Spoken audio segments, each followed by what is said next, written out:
Yeah, I'm back again, and this is my car USB adapter. Yeah, it is rotation. The sticker, I'll show that in a minute.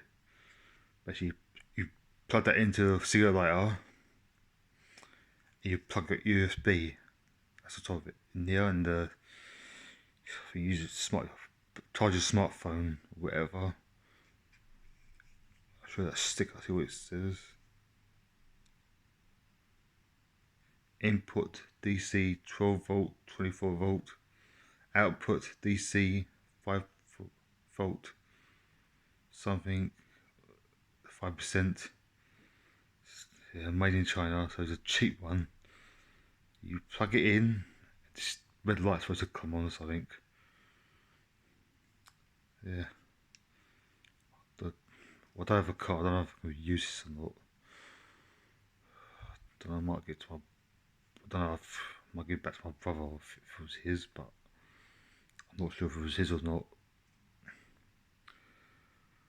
Yeah. It feels cheap anyway.